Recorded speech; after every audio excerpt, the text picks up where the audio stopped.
දරුවගේ බර නම් හොඳටම දුර්වලයි අම්මා. අනේ එහෙමද මිස්? මේ ළමයා මං හදලා දෙන කිසිම දෙයක් කන්නේ නෑනේ මිස්. ඕක ගොඩක් අම්මලාට තියෙන ප්‍රශ්නයක් අම්මා. මේ වීඩියෝ එකේ තියෙන කෑම වට්ටෝරු ටික පොඩ්ඩක් try කරලා බලන්නකෝ.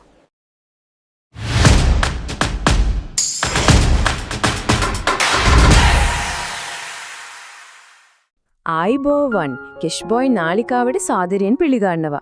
අද අපි කතා කරන්න යන්නේ බර අඩු දරුවන්ට වෛද්‍යවරුන් නිර්දේශ කරන කෑම 20ක් ගැනයි. දරුවගේ බර වැඩි වෙන්නේ නැහැ කියලා ගොඩක් අම්මලා කාටලා හරිව කනසල්ලන්නේ දින්නේ.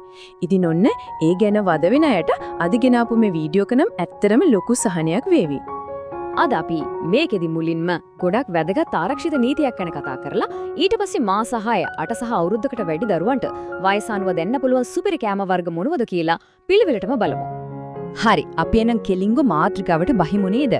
මේ කෑම 20 දරුවට දෙන්න කලින් ඔයාලා අනිවාර්යෙන්ම දැනගන්න ඕනේ විශේෂ ආරක්ෂිත පියවරක් තියෙනවා. ඒ තමයි දින 3 නීතිය. මේක හරිම වැදගත්. අලුත් කෑමක් බබාට මුලින්ම දෙනකොට ඒ කෑමෙන් එයාට මොනවා හරි අසාත්මිකතාවයක්, ඒ කියන්නේ ඇලර්ජි එකක් එනවද කියලා බලන්න අනිවාර්යෙන්ම දවස් 3ක් බලන්න ඕනේ. ඒ දවස් 3 ඉවර වුණාට පස්සේ තමයි ඊළඟ අලුත් කෑම જાතිය හඳුන්වා දෙන්න ඕනේ. මේක දරුවන්ගේ ආරක්ෂාව වෙනුවෙන් වෛද්‍යවරුන් තරයේම කියන අපි අනිවාර්යයෙන්ම පිළිපදින්න ඕනෙම දෙයක්. එහෙනම් අපි අපේ පළවෙනි අදියරට යමු. මාස 6න් ඉහළ ලදරුවන්ට දෙන්න පුළුවන් පළවෙනි ඝන ආහාර මොනවද කියලා දැන් බලමු. මේ මුල්ම කෑම තුන දිහා බැලුවොත් පළවෙනියටම තියෙන්නේ අලිගැට පෙර පියුරි එක. ඔයාලා දන්නවද අලිගැට පෙර කියන්නේ ලදරුවන්ට අවශ්‍ය සෞඛ්‍ය සම්පන්න මේදය, එම නැත්නම් healthy fats වලින් පිරුණු බර වැඩි වෙන්න වගේම මොළයේ වර්ධනයට කියාපුම කෑමක්. මේක මව්කිරි හරි ෆෝමියුලා හරි එක්ක පොඩි කරලා බබාට දෙන්න පුළුවන්. දෙවණියට තියෙන බතලයි බටරුයි මිශ්‍රණයෙන් ඇඟට ඕන කරන කාබෝහයිඩ්‍රේට් වගේම විටමින් A ලබා දෙනවා. තුන්වෙනියට තියෙන වට්ටක්කා සහ පොල්කිරි සුප් එකත් එහෙමමයි. ප්‍රතිශක්තිය වර්ධනය කරන විටමින් වර්ග දරුවාට හොඳින්ම ලැබෙනවා. දැන් අපි බලමු ඊළඟ අදියරට යද්දි මේක කොහොමද ගොඩනගන්නේ කියලා. බබාලා ටික ටික ලොකු වෙද්දි එයාලගේ පුංචි බඩවල් ඊට වඩා ටිකක් ඝනකම සංකීර්ණ කෑමවලටත් හුරු වෙනවා.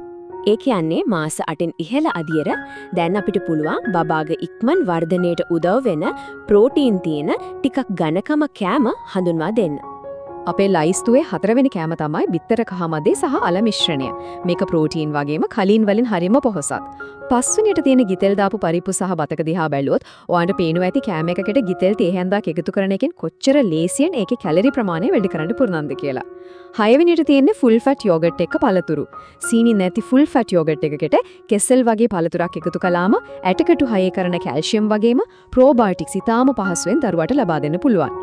මාස 8න් ඉහළ බබාලට දෙන්න පුළුවන් තවත් සුපිරි කෑම තුනක් තියෙනවා. 7 වෙනියට අල සහ චීස් පියුරි. ලදරුවන්ට දෙන්න පුළුවන් පාස්චරයිස්ඩ් චීස්, ඒ කියන්නේ පැස්චරයිස්ඩ් චීස් අලවලට එකතු කළාම දරුවගේ අස්ථි වර්ධනයට අවශ්‍ය කැල්සියම් හොඳටම ලැබෙනවා. 8 වෙනියට තියෙන කුකුල් මස් සහ එළවලු සුප් එකෙන් මාංශ පේශි වර්ධනයට අවශ්‍ය යකඩ සහ ප්‍රෝටීන් පිරීලා තිනවා. 9 වෙනියට තියෙන කැරට් සහ ගිතෙල් මිශ්‍රණය දරුවගේ ඇස් පෙනීම වර්ධනය කරන විටමින් A වලින් අනුුණයි. දරුවා අවුරුද්දක් සම්පූර්ණ කරනවා කියන්නේ ඊළඟ සුවිශේෂී කඩයිම. හැබැයි එතනට යන්න කලින් පුංචි මතක් කිරීමක් කරන්නම්. අපගේ දරුවන්ගේ පෝෂණීය ප්ලේලිස්ට් එකේ අවසාන වීඩියෝව වන දරුවන්ට බත් වෙනවට දිය හැකි විකල්ප ආහාර වීඩියෝව තවමත් නැරඹුවේ නැත්නම් ඊය නැරඹන්න කියා ආරාධනා කරනවා. හරි. දැන් අපි බලමු අවුරුද්දට වැඩි දරුවන්ට සුදුසු ශක්තිජනක කෑම මොනවද කියලා. මේ කාලෙදි දරුවන් හරිම ක්‍රියාශීලී නිසා වැඩි කැලරි ප්‍රමාණයක් තියෙන කෑම දෙන එක අත්‍යවශ්‍යයි. අපේ ලයිස්තුවේ දවණියට තියෙන්නේ ඕට්ස් සහ එලකිරි. ඕට්ස් වලින් දරුවාට දවස පුරාම පවතින හොඳ ශක්තියක් ලැබෙනවා. 11 වෙනියට තියෙන රටකජු බටර් සහ කෙසෙල් මිශ්‍රණය ශාක ප්‍රෝටීන් වලින් පිරීලා. හැබැයි මතක තියාගන්න මේක දෙන්න කලින් බබාට රටකජු අසාත්මිකතා, ඒ කියන්නේ පීනට් ඇලර්ජිස් මුකුත් නැහැ කියලා අනිවාර්යෙන්ම තහවුරු කරගන්න ඕනේ. 12 වෙනියට ඔයාලට පුළුවන් කෙටි කෑමක් විදිහට චීස් එක්ක ඇපල් තීරු කපලා දෙන්න. 13 වෙනියට යකඩ සහ කැල්සියම් වලින් ඉතාම පොහොසත් කුරක්කන් කැඳ. 14 වෙනියට බදාම් කුඩු මිශ්‍ර කළ කිරි. 15 වෙනියට තියෙන්නේ මුං ඇට සහ ගාගත් පොල්.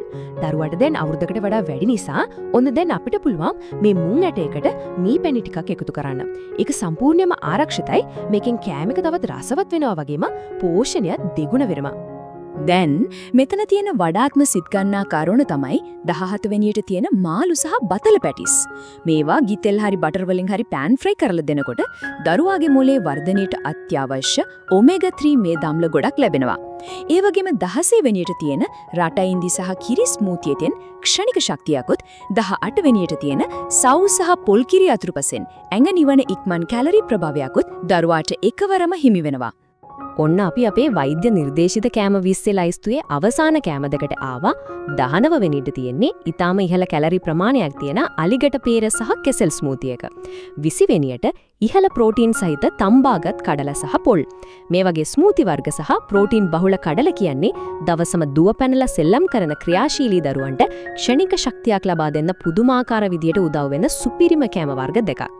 ඉතින් මට කියන්න බලන්න මේ සතියේ ඔයාගේ පුංචි පැටියට හඳුන්වා දෙන්න හිතාගෙන ඉන්නේ මේ වයින් මොන අලුත් කෑමද? පල්ලෙහායින් අනිවාර්යයෙන්ම කමෙන්ට් එකක් දාගෙන යන්න. ඒ වගේම මේ වීඩියෝ එක ඔයාලට වැදගත් වුණා කියලා හිතෙනවා නම් ලයික් කරන්න, තවත් අම්මලා තාත්තලාට බලන්න ෂෙයා කරන්න අමතක කරන්න එපා. අපේ කෙෂ්පොයි channel එකට subscribe කරලා දිගටම අපිත් එක්ක රැඳී ඉන්න. තවත් මේ වගේම වටිනා වීඩියෝ එකකින් අපි ඊළඟට හමු වෙමු.